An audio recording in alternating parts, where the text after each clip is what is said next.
بسم اللہ الرحمن الرحیم۔ السلام علیکم ورحمۃ اللہ۔ اللہ تبارک و تعالی نے قرآن مجید میں ارشاد فرمایا ہے، اور زنا کے قریب بھی نہ جاؤ، بے شک وہ بڑی بے حیائی اور برائی کا راستہ ہے۔ ناظرین، کیا آپ جانتے ہیں کہ اس کائنات کے اندر سب سے پہلے کون سے بدبخت شخص نے زنا کی ابتدا کی تھی؟ آج کی اس ویڈیو کے اندر ہم اس شخص کے بارے میں جانیں گے، لہٰذا آپ سے ہماری گزارش ہے کہ آپ ہماری اس ویڈیو کو آخر تک ملاحظہ فرمائیے۔ تو دوستو، جب حضرت آدم علیہ السلام اور حضرت حوا علیہ السلام نے اللہ تبارک و تعالیٰ کے حکم کی نافرمانی کرتے ہوئے شجر ممنوعہ کا پھل کھایا، تو اللہ تبارک و تعالیٰ نے حضرت آدم اور حضرت حوا علیہ السلام کو زمین پر اتار دیا، اور پھر اللہ تبارک و تعالیٰ کے حکم سے حضرت آدم اور حضرت حوا علیہ السلام کے ہاں اولاد پیدا ہوئی۔ بعض روایات کے مطابق حضرت حوا علیہ السلام کو 20 حمل آئے، جس سے 40 بچے پیدا ہوئے، اور ہر حمل کے دوران ایک لڑکا اور ایک لڑکی پیدا ہوا کرتی تھی۔ پیارے دوستو، یہ بات یاد رکھیں کہ اس وقت کے قوانین شریعت آج ہماری شریعت کے قوانین سے بالکل مختلف تھے۔ حضرت آدم علیہ السلام کے زمانے کے اندر ایک حمل سے پیدا ہونے والے لڑکے کی شادی دوسرے حمل کی لڑکی کے ساتھ کر دی جاتی تھی، جبکہ دوسرے حمل کی لڑکی کی شادی پہلے حمل کے لڑکے سے کی جاتی تھی، اور ایک حمل کے بہن بھائی آپس میں بہن بھائی قرار پاتے تھے۔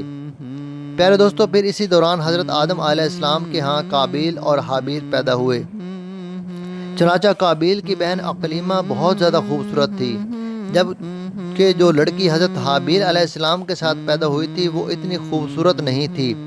چنانچہ جب یہ بچے بڑھ کر جوان ہوئے اور ان کے آپس میں شادی کا وقت آیا، تو قابیل نے حضرت حابیل علیہ السلام کی بہن کے ساتھ نکاح کرنے سے انکار کر دیا،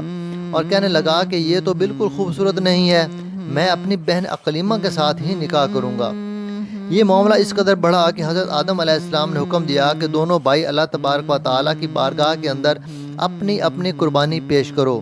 چنانچہ جس کی قربانی اللہ تبارک و تعالیٰ کی بارگاہ کے اندر مقبول ہوگی تو وہی شخص عقلیمہ کے ساتھ شادی کرے گا۔ قابیل کھیتی باڑی کا کام کیا کرتا تھا، جبکہ حضرت حابیل علیہ السلام بکریاں چرایا کرتے تھے، جو کہ ایک شفقت اور محبت والا کام ہے۔ چنانچہ حضرت حابیل علیہ السلام نے اللہ تبارک و تعالیٰ کی بارگاہ کے اندر ایک خوبصورت بکری کا بچہ پیش کیا، جبکہ قابیل نے ایک گٹھڑا اٹھا کر جو کہ اس کے کھیت سے نکلا تھا اس نے اللہ تبارک و تعالیٰ کی بارگاہ کے اندر پیش کیا۔ چنانچہ اس زمانے کے رواج کے مطابق آسمان سے آگ اتری اور اس نے حضرت حابیل علیہ السلام کی قربانی کو نگل لیا، جس پر قابیل کہنے لگا کہ ضرور میرے باپ حضرت آدم علیہ السلام نے حابیل کے لیے دعا کی، جس کی وجہ سے اس کی قربانی قبول ہوئی۔ پھر اسی واقعے کے بعد قابیل نے حضرت حابیل علیہ السلام کو مارنے کی دھمکی دی۔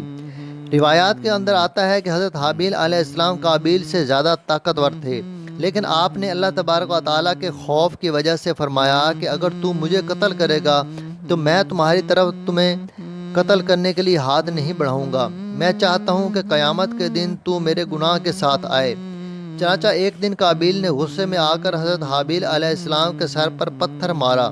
جس سے آپ کی موت واقع ہو گئی۔ چنانچہ حضرت حابیل علیہ السلام کو قتل کرنے کے بعد قابیل بہت پریشان ہوا، اور حضرت حابیل علیہ السلام کی لاش کو اپنے کندھوں پر اٹھائے کئی دن تک مارا مارا پھرتا رہا۔ پھر اللہ تبارک و تعالیٰ کے حکم سے 2 کوے آئے اور ان دونوں نے قابیل کے سامنے جھگڑا کیا۔ چنانچہ ایک کوے نے دوسرے کو مار دیا، اور پھر اس نے زمین کرید کر دوسرے کوے کو اس کے اندر ڈال کر اس کے اوپر مٹی ڈال دی۔ چنانچہ قابیل نے جب کوے کو دیکھا تو افسوس کرنے لگا کہ میں اپنے بھائی کی لاش کو بھی نہ چھپا سکا۔ چنانچہ پھر اس نے بھی اسی طرح کیا، اور حضرت حابیل علیہ السلام کی لاش کو زمین کے اندر دفن کر دیا، اور قابیل اپنی بہن عقلیمہ کو لے کر وہاں سے چلا گیا، کیونکہ مسلسل شیطان اس کے پاس آتا رہا اور اس کو اس بات سے ڈراتا تھا کہ تمہارا باپ تمہیں قتل کر دے گا، لہٰذا وہ اپنی بہن کو لے کر وہاں سے دور کہیں جا کر وادیوں کے اندر بس گیا، اور بہن کے ساتھ زنا کے ذریعے اولاد پیدا کرتا رہا۔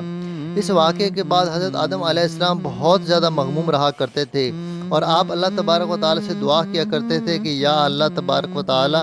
مجھے وارث عطا فرما۔ چنانچہ اسی دوران آپ کو حضرت شیث علیہ السلام کی بشارت ملی۔ چنانچہ حضرت شیث علیہ السلام جیسے ہی پیدا ہوئے تو حضرت آدم علیہ السلام نے بچپن ہی سے ان کی تربیت پر خاصی توجہ دی، اور حضرت شیث علیہ السلام کو تمام معاملات سے آگاہ کیا۔ چنانچہ جب حضرت شیث علیہ السلام جوان ہوئے تو حضرت آدم علیہ السلام نے اپنے بعد ان کو مومنین کا خلیفہ مقرر کیا اور انہیں اس بات کا حکم دیا کہ وہ اپنے بھائی قابیل اور ان کی اولاد سے دور رہیں اور مومنین کی اس جماعت کو بھی ان سے دور رکھیں۔ چنانچہ پھر حضرت آدم علیہ السلام کا وصال کا وقت قریب آیا تو حضرت آدم علیہ السلام یہی وصیتیں کرتے ہوئے اس دنیا سے کوچ فرما گئے۔ چنانچہ اللہ تبارک و تعالیٰ کے مقدس فرشتے نازل ہوئے اور انہوں نے حضرت شیث علیہ السلام کو حضرت آدم علیہ السلام کو دفن کرنے کا طریقہ بیان کیا۔ چنانچہ حضرت شیث علیہ السلام نے اسی طرح کیا۔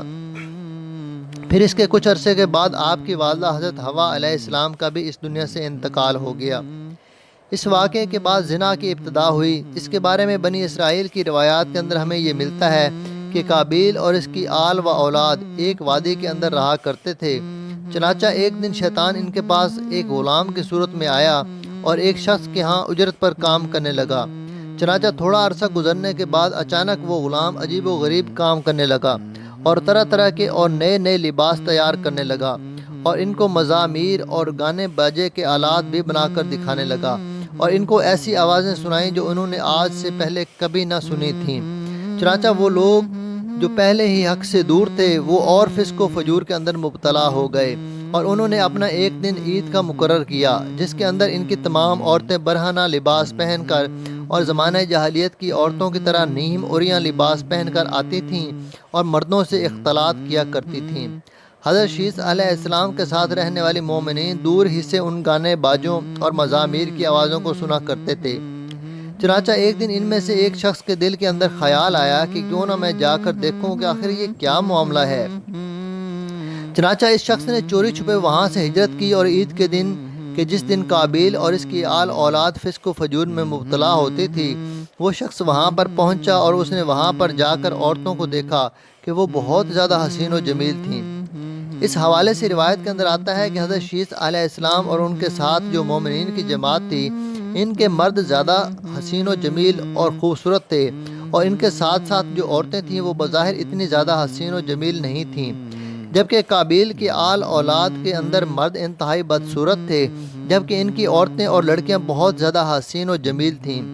چنانچہ وہ نوجوان ان لڑکیوں کے حسن و جمال سے بہت زیادہ متاثر ہوا۔ پھر جب وہ شخص واپس آیا تو اس نے چوری چھپے دیگر مومنین کو بھی اس حوالے سے خبر دی۔ چنانچہ پھر آہستہ آہستہ مومنین کے لوگوں میں سے بعض کمزور ایمان والے وہاں سے ہجرت کرنے لگے اور ہجرت کر کر کے قابیل کی اولاد کے اندر جا کر وہاں پر ان کی عورتوں کے فتنے کے اندر مبتلا ہو گئے اور یوں فسق و فجور کرنے لگے اور آپس کے اندر زنا کاریاں کرنے لگے جس سے زنا جیسے کبیرہ گناہ کی ابتدا ہوئی۔ ناظرین محترم، روایات کے اندر آتا ہے کہ حضرت شیث علیہ السلام کے ساتھ رہنے والے مومنین کی تعداد بہت کم ہو گئی تھی جبکہ قابیل کا گروپ بہت زیادہ طاقتور ہو چکا تھا۔ چنانچہ وہ اپنی بستیوں کے اندر بھی فتنہ فساد پھیلاتے اور اپنی بستیوں سے باہر نکل کر حضرت شیث علیہ السلام کے ساتھ رہنے والے مومنین کو قتل کرتے اور ان کو طرح طرح کی تکلیفیں اور اذیتیں دیا کرتے تھے۔ یہ تمام روایات بنی اسرائیل سے لی گئی ہیں جس کے بارے میں حضور اکرم صلی اللہ تعالیٰ علیہ وآلہ وسلم نے ارشاد فرمایا کہ جب تم بنی اسرائیل کی روایات میں سے کوئی روایت سنو تو نہ اس کی تصدیق کرو نہ اس کی تکذیب کرو، بلکہ یہ کہو کہ جو کچھ اللہ تبارک و تعالیٰ نے نازل کیا ہم اس پر ایمان لائے۔ اگر حقیقت حال پر غور کیا جائے تو زنا کی ابتدا اس وقت ہی ہو گئی تھی کہ جب قابیل اپنی بہن اقلیمہ کو لے کر وہاں سے رخصت ہوا تھا اور اپنی بہن اقلیمہ کے ساتھ ناجائز رسم و رواج قائم کر کے اس نے اپنی آل و اولاد پیدا کی تھی۔